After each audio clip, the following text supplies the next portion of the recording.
2-1. One more point and it's series point for SRG. Game 4 coming up. Homeboys on that blue side, SRG on red. Bois wants to become that massive obstacle on the path of the Red Giants, and they're going to try their best here. Zorn already doing a good amount of damage early on. Both junglers going to once again be starting on the same side of that map. For now, so guys, he's going to have an okay time. The question is whether Chibi is able to find that lead initially, right? Because Chibi, he wants to scale hard, but he needs to snowball hard. So guys, he naturally just gets stronger over time.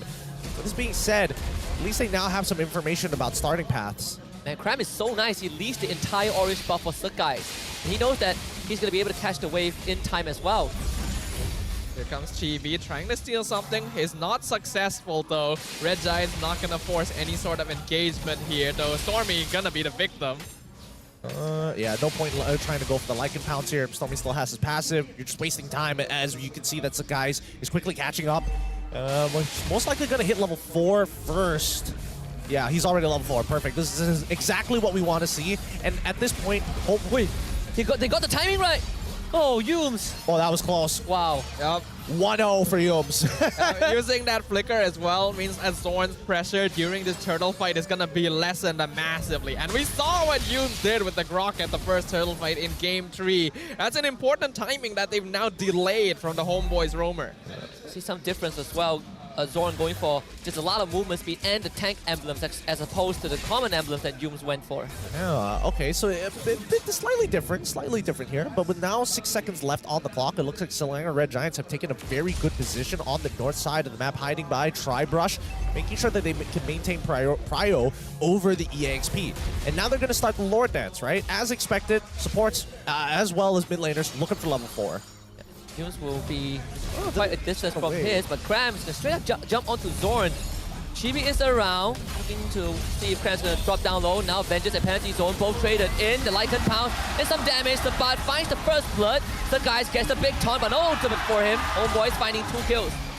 Udil up to his shenanigans once again, stealing that Primal Wrath, doing so much damage. I feel like Cram may have popped the Vengeance a little bit too late there. He was already so low on HP that just the passive damage from Lycan Pounce would take him out. And without him, Red Giants not going to be able to do too much. I don't know. That was a bit weird from Selangor Red Giants, right? Like, why take that fight when you know Yums as well as Stormy isn't level 4? Like, Stormy missed out a minion by EXP side. Wait! Whoa! Wow, committed the wow charge just for that. I mean, might as well, right? The next objective to fight over is in 92 seconds. They played them. They were balancing their timing around knowing that Zorn only has that power of nature to potentially steal it, but then he pops the wall charge, catches them off guard. Ooh. So far, the teams that have gotten an early lead went on to snowball the game. See if that's going to be the case for Homeboys. They already have a near 2K lead here, 3 minutes in. That's the start they were looking for. That's literally what we mentioned, right? Homeboys need that early game goal advantage if they want to match up against the Red Giants later on. Zapat already 2 levels up on Cram as well. I mean, the fact that Cram died once, I mean, that lane is basically over, right? Homeboy, like, even for Zapat, he doesn't necessarily have to win trades against Cram. He's just going to outpush him every single time. And as long as he doesn't interact with Cram, well, Cram doesn't have much of a choice or say in the matter. War Axe going to be the first item for Chibi. Chibi's definitely having a way better time on this Roger. 2 assists, no kills unfortunately. I think one for Udio, one for Zapat, but still, right, those 2 heroes getting early lead is gonna benefit them in the lane regardless. Worry about the next objective fight though. Turtle in 20.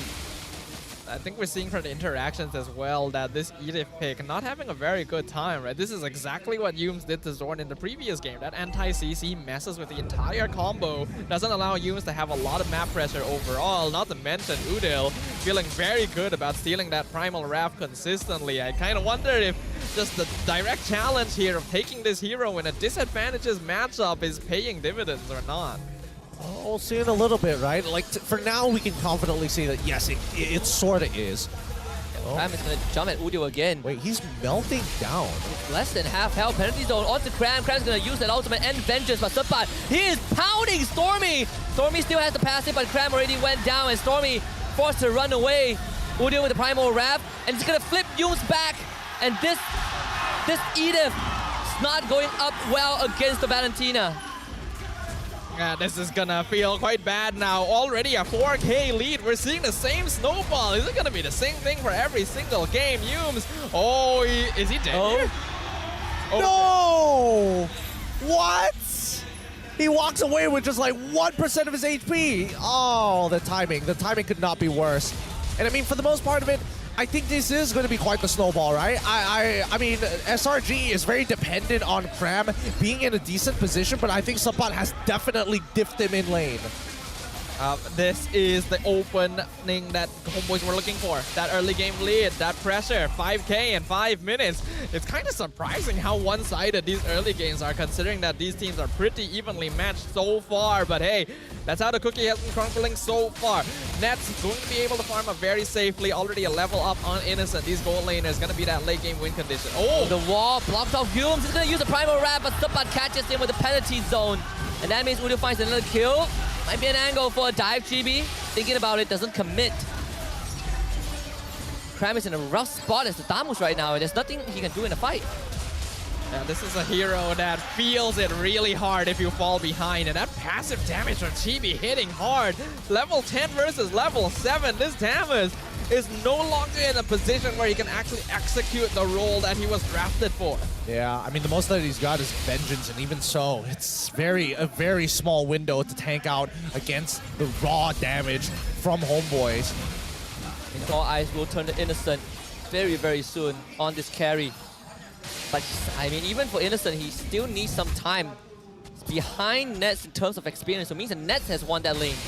Homeboys are in full control of the map right now. They just need to continue doing exactly what they're doing. They have better utility, more CC, more damage overall, because Red Giants are still going to be waiting on some scaling on Innocent and Stormy. This is go time. What Homeboys need to do is make sure they don't allow the game to delay to a point where Innocent becomes a problem again. No, Sapat was found, taunted. Innocent won't full commit into this. They know that it's too risky.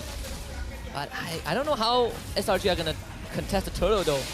Chibi is 3 levels ahead. It's about to be 4. I think they just have to wait for an overextension, right? Oh. I think Yume's overextended. Third guy comes in, attempts to steal, doesn't find it. And he's just getting melted. It's not even close. Not even a competition. It's a one-sided smackdown. Oh, man. SRG, they just don't have the tools, unfortunately, right? Unless Stormy makes like a super play, able to get like... maybe, I want to say 3-man, but I don't realistically see 3 people clumping up too close to each other from the side of the Homeboys. And they're not going to make that same mistake. They're going to try on Chibi here. Chibi needs to somehow outplay this. Where's the Lycan Pounce? That's the iframe. That is what we've been looking for in Chibi. He's going to beat Yumes as well. Yumes, 1v2. Chibi is stepping on the Yumes. Oh my goodness. The primal wrap form almost getting him off, but Udio will find a collection. Wall charge and the follow-up layering is just immaculate. Stormy will walk away, but Cram finally shows up. Sakai's barely surviving, but Cram might be sacrificed. Sakai doesn't even survive. He popped to the execution strike. Oh, this game might be over. Nearly 10,000 gold difference. 9 minutes, he dominated the field. The Red Giants don't have any space to farm anymore. This is unexpected, to say the least. I would say it's pretty unexpected too, right? It's not like Homeboys is winning by gigantic miles, right? It's not like they're diffing them so hard. It's just small built-up interactions. Every single time, Homeboys is just etching them out at 100 gold. Oh, you made an even bigger mistake. Maybe I'll get 500 gold off of this interaction. And SRG, unfortunately, has blundered more times, and Homeboys is able to win out in these types of situations more often to get them to this point. There's not much to say about this because there's just so many things going right for the Homeboys. And the fact that Homeboys are 11k ahead without a Lord is just insane. And it's only 9.5 minutes. Yeah, I'm realizing that the Homeboys having multi-pronged setups is very valuable. Looking for Zorn. This could be an opening. Zorn does end up going down. Blazing Void from Nets down here. The penalty zone, I think, is lights out for SRG. No chance of coming back. Yeah, that's just over. There's no way. The damage from Nets is too much. The damage from TB is too much. Both of these are meant to be the win conditions for the Homeboys, and they're both already online. Like, this is disgusting. Like, this is absolutely disgusting from the Homeboys. They've won on every single front. They only need to win 2 out of the 3 lanes. They decided, you know what, we're going to go 3 for 3 in the lanes. Every single team fight is going their way. They've got so many angles of approach. They've got so much damage built in. The Red Giants really needed a foothold early on to be able to build a foundation in this game, and it's just been taken out from them. The carpet's been pulled from beneath their feet, and they are slipping, and they are hitting their heads real hard. The fact that Innocent doesn't have a flicker against the Terizla makes it even harder, right? It's the Terizla of Grok. Both are an issue, but you only have a solution for one. Lord will be coming down that mid lane, but Homeboys are at just an insurmountable lead. 13,000 and counting. All right. Now, SRG, they've got an opportunity to maybe turn this around, right? In terms of high ground defense, probably not the best in the world, but they do have an opportunity if Homeboys, and only if, they clump up too close together. I think that the Homeboys probably should split up ever so slightly. Yeah, 4-1 just like this.